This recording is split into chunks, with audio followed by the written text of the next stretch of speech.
की जय बोलो, छत्रधारी की जय बोलो, वासुदेव की जय बोलो।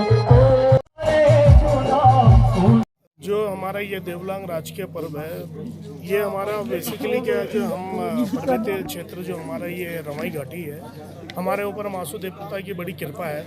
मैंने पहले भी बोला है मासू देवता के हम दो पर्व मनाते हैं कि जागर और देवलांग। देवलांग हम इस क्षेत्र में मनाते हैं, जागर दूसरे क्षेत्र में मनाते हैं। तो इस जो देवलांग है, ये इसमें तकरीबन 65-70 गांव का ये मेला होता है, जिसमें ये रवाई घाटी के समस्त ग्राम आते हैं। और इसमें ये जो मंदिर समिति इसकी है, और यहाँ पे एक परंपरा है कि एक पेड़ को लाया जाता है और उस पेड़ को जलाया जाता है। जो यहाँ के नटवान बंधु हैं वो उसमें वर्षों से अपना सहयोग देते आए हैं।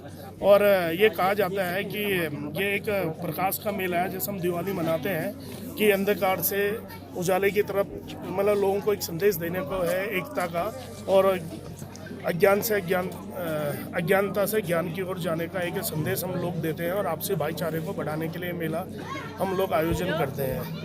सर, राजा रघुनाथ के सानिध्य में मेला मनाया जाता है, क्या कुछ क्षेत्रवासियों को मैसेज देना चाहोगे?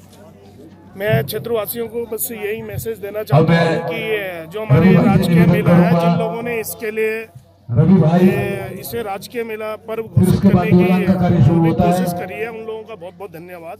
और मैं लोगों से ये अपेक्षा चाहता हूँ, अपील भी करना चाहता हूँ कि भविष्य में इस मेले को हम और धूमधाम से मनाएं, और जो हमारा जो एकता का ये प्रतीक है इस मेले का, इसे हम और मतलब जितना भी हो सकते हैं अच्छे तरीके से मनाएं, और ताकि हमारे जो क्षेत्र है रवाई घाटी, यहाँ पे पर्यटन के रूप में भी ये विकसित हो सके। तो मेरा जो आसपास क्षेत्र के जो लोग हैं जो इस मेले से जुड़े हुए हैं, जो समिति के लोग हैं या नटवान बंधु हैं, कि ताकि हमारे जो नौजवान साथी हैं वो इसको एक रोजगार की तरफ भी और पर्यटन की तरफ भी इस मेले को ले चलें। सर्वप्रथम आप सभी पत्रकार बंधुओं का ग्राम गैर में राजकीय देवलांग मेला समिति हार्दिक अभिनंदन एवं स्वागत करती है। आपने पूछा कि क्या विशेषताएं इतनी है कि मैं गिना नहीं सकता, लेकिन मैं आपको अमूमन जो बातें बताऊंगा, ये आज के दिन अमावस्या का जो मंगशीर का जो दिन होता है, उस दिन ये लोक पर्व मनाया जाता है। और राजा रघुनाथ जी के सानिध्य में ये और प्रांगण में इस मेले का भव्य आयोजन यहाँ पे होता है। 65 से 70 गाँव के लोग इसमें प्रत्यक्ष रूप में प्रतिभाग करते हैं। बाकी अन्य समूची पूरी रवाई घाटी और बाहर जनपदों से लोग इस मेले में आते हैं।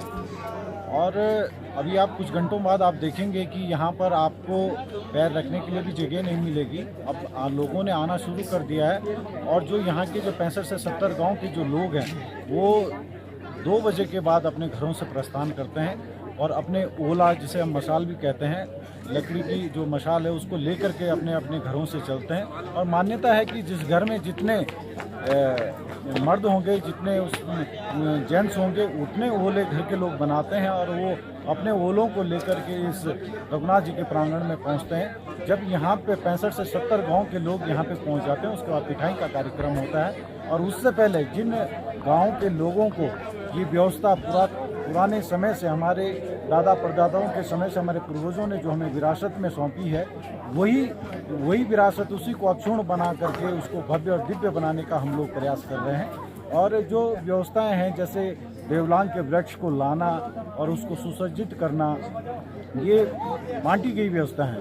तो सब अपनी अपनी व्यवस्थाओं को और अपने अपने कार्यों का क्रियान्वयन और निष्पादन करने पे लगे हुए हैं। और जैसे जैसे समय बढ़ता जाएगा और 3 से 4 बजे तक जो है यहाँ पे जो समूचे 65 से 70 गाँव के लोग यहाँ पे अपने डोल बाजों के साथ यहाँ पे पहुँचेंगे, और उसके बाद पिठाई का कार्यक्रम होगा। और उस विशालकाय देवदार के वृक्ष को यहीं पे हमारे दाहिने हाथ के तरफ जो आप दिखा सकते हैं कि ये वो जगह है जहाँ पर हम उस वृक्ष को खड़ा करते हैं। और ये वृक्ष को अभी सुसज्जित करने का काम अभी शुरू होने वाला है चंद मिनटों में। तो उसके बाद हम इसे अंधकार को ख़त्म करते हुए प्रकाशमय की ओर बढ़ते हैं, और सामूहिक भावना से और एकता का प्रतीक हम इसे मानते हैं कि एकता के प्रतीक के साथ जो है हम इसको खड़ा करने का काम करते हैं। और यही हम मैसेज जो है इसका पूरे राज्य में है, पूरे रवाई घाटी में है। चलिए बहुत बहुत धन्यवाद सर आपका।